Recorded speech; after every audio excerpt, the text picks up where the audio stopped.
दोस्तों अगर आप भी चाहते हैं वेस्टइंडीज में हमारी टीम जीते तो वीडियो को लाइक जरूर कीजिएगा।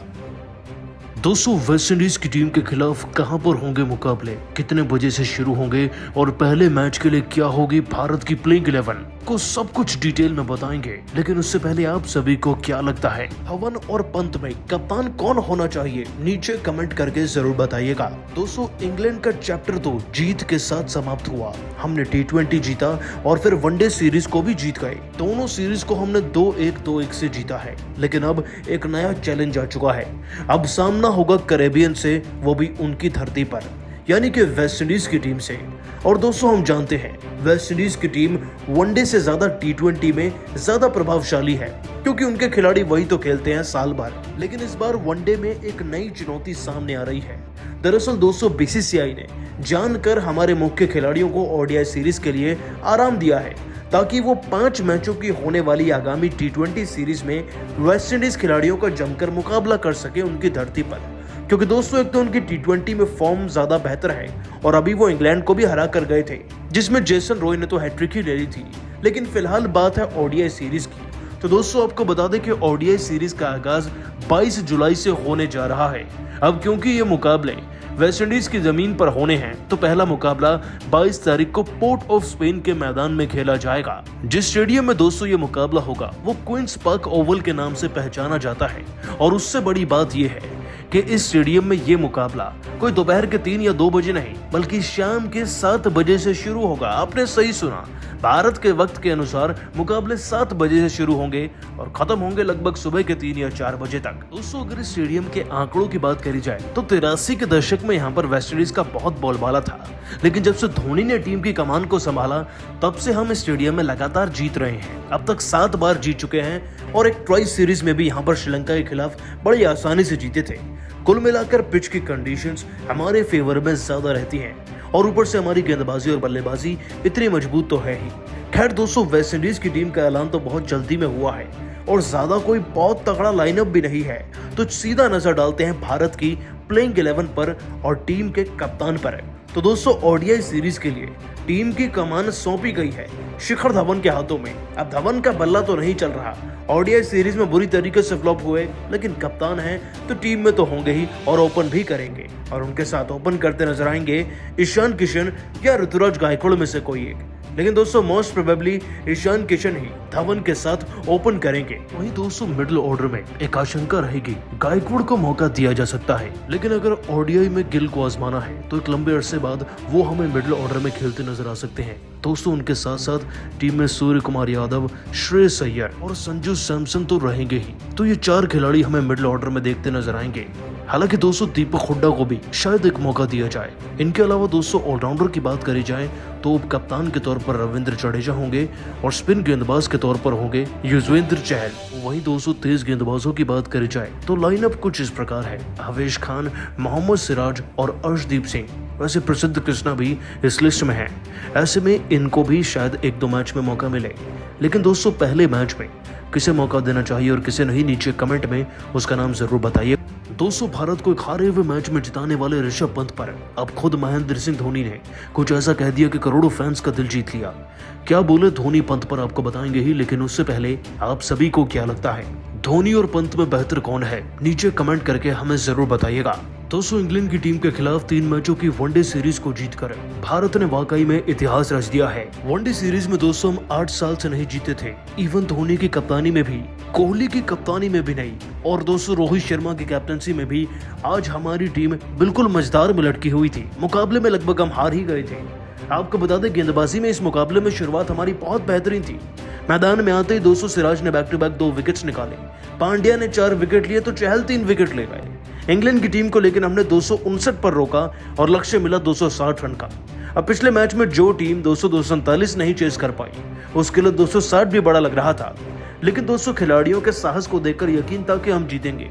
मैदान में आकर रोहित और कोहली व धवन जैसे ही आउट हुए और उसके बाद सूर्या, ऐसा लग रहा था कि मानो जीत एक सपना बन गई है। लेकिन इस सपने को साकार करके रख दिया पांड्या और पंत की जोड़ी ने।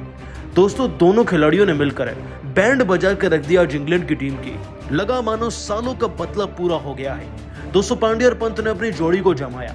अपने अपने अर्धशतक पूरे किए और पांड्या इसी बीच 71 रन लगा गए।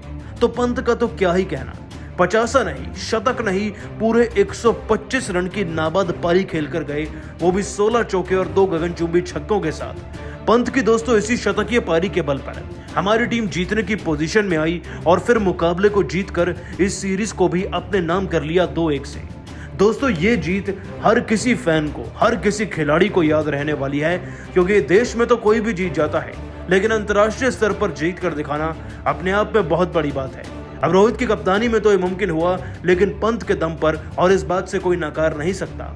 और दोस्तों पंत की ही तारीफ करते हुए महेंद्र सिंह धोनी ने कुछ ऐसा कहा कि करोड़ों भारतीयों का दिल जीत लिया है।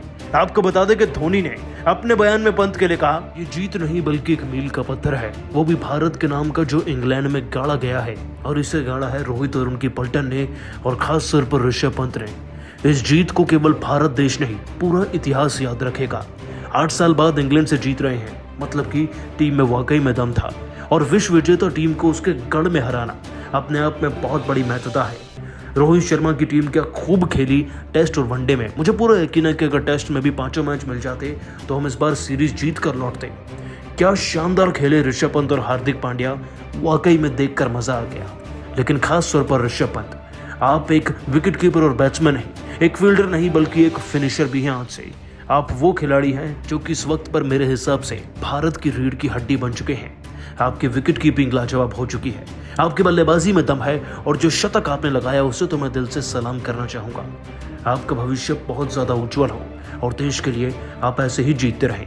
वाकई में बाकी खिलाड़ियों को भी जीत का श्रेय जाता है, लेकिन जो मेहनत का रंग पंत लेकर आए उसी से हम जीते, तो जीत का श्रेय मैं सबसे ज्यादा उन्हें ही देना चाहूंगा। दोस्तों धोनी पंत के फैन बन चुके हैं। पंत के लिए कुछ ऐसी बातें कह गए कि वाकई में सुनकर सबका दिल खुश हो चुका है। लेकिन आप सभी को क्या लगता है, धोनी और पंत में कौन बेहतर है? नीचे कमेंट करके जरूर बताइएगा। दोस्तों पंत और पांड्या ने मिलकर इंग्लैंड की टीम के परखच्चे उड़ा के रख दिए। कैसे एक हारे हुए मैच में दोनों खिलाड़ियों ने मिलकर आज भारतीय क्रिकेट टीम को लगभग विजयी बना दिया। आपको पूरा वीडियो दिखाएंगे हाइलाइट्स का, लेकिन उससे पहले आप सभी को क्या लगता है, पंत और पांड्या में से कौन ज्यादा बेहतर है? नीचे कमेंट करके हमें जरूर बताइएगा। दोस्तों भारत और इंग्लैंड की टीम के बीच में चल रहा सीरीज का तीसरा वनडे मैच मैनचेस्टर के मैदान में खेला जा रहा है। मुकाबला शुरू हुआ भारत के तगड़े प्रदर्शन के साथ। रोहित ने टॉस जीता, टॉस जीतकर गेंदबाजी चुनी, और गेंदबाजी चुनने के बाद ऐसा सिलेक्शन किया गेंदबाजों का कि इंग्लैंड की टीम ताश के पत्तों की तरह बिखर कर रह गई। दोस्तों इंग्लैंड की टीम के 2 सलामी जोड़ी के बैट्समैन जॉ रूट और जॉनी बेस्टो 0-0 पर आउट हो गए थे। हाँ, इस बीच जैसन रॉय ने थोड़ा बहुत बल्ला घुमाया, अभी 30-40 रन वो बना ही पाए थे कि उनका सामना पांड्या से हो गया। दोस्तों पांड्या ने न सिर्फ उन्हें आउट किया, बेन स्टोक्स को भी आउट किया। आगे चलकर उन्होंने बटलर तक का विकेट ले लिया, और लिविंगस्टोन को भी आउट करने वाले यही खिलाड़ी थे। दोस्तों ये सब खिलाड़ी 30-40 रन बनाकर आउट हुए, तो वहीं बटलर साहब लगभग 60 रन बना गए थे। 3 विकेट दोस्तों चहल के भी नाम रहे। कुल मिलाकर हमने इंग्लैंड की टीम को 259 पर आउट किया। अब लक्ष्य 260 का था। वैसे तो छोटा है वनडे के लिहाज से, लेकिन पिछले मैच में दोस्तों हमें इससे भी कम लक्ष्य मिला था। हम हारे थे तो अपनी खराब बल्लेबाजी की वजह से, और आज भी शुरुआत बिल्कुल वैसी ही हुई। दोस्तों मैदान में आकर रोहित शर्मा एंड पलटन ने अच्छी शुरुआत का प्रयास किया। रोहित शर्मा के साथ मैदान में धवन उतरे, लेकिन धवन का तो क्या ही कहना, 1 रन पर वो आउट हुए। उसके बाद रोहित का साथ देने कोहली आए, लेकिन कोहली से क्या एक्सपेक्ट करें। इस बीच दोस्तों रोहित भी आउट हो गए, वो भी मात्र 17 रन पर। और विराट कोहली जिन्होंने अभी 2 चौके जड़े थे टोपले को, वो उन्हीं की गेंद पर दोस्तों फिर से कैच आउट हुए 17 ही रन पर। जीत की उम्मीदें खत्म होती नजर आ रही थी, लेकिन तभी मैदान में एंट्री हुई ऋषभ पंत की। सूर्य उनका साथ ज्यादा देर तक नहीं निभा पाए थे और ये भारत का चौथा विकेट बन गए। लेकिन दोस्तों पंत और पांड्या आज जीत की दास्तान लिखने ही मैदान में आए थे, वो भी अपने पल्ले से। दोस्तों टोपले हो या फिर बेन स्टोक्स हो या फिर विली, हर एक गेंदबाज को प्रसाद में चौके या छक्के ही मिले इन दोनों खिलाड़ियों से। आपको बता दें दोस्तों कि दोनों ने रन लगाने में ज्यादा जल्दबाजी नहीं दिखाई, अपने आप को पहले मैदान पर बड़े अच्छे तरीके से सेट कर लिया। उसके बाद दोस्तों पांड्या ने खास तौर पर क्रेग ओवरटन और ब्राइसन नाम के गेंदबाज को बैक टू बैक चौके लगाए। इसे देखकर दोस्तों पंत को भी नया साहस आ गया था। दोनों ही खिलाड़ी देखते ही देखते हमारी भारतीय टीम को 100 के पार ले गए, और फिर बड़ी शान से 150 के भी पार ले गए। दोस्तों जब ये 150 का आंकड़ा टच हुआ ना, तब दोनों ने एक साथ बस कुछ ही गेंदों के फासलों के अंदर अपना 50 भी पूरा कर लिया। दोस्तों हार्दिक पांड्या ने बेन स्टोक्स को चौका लगाया और अपना 50वां पूरा किया, तो अगले ही ओवर में पंत ने भी एक शानदार चौका जड़कर अपने सिग्नेचर स्टाइल में अपना अर्धशतक पूरा कर लिया।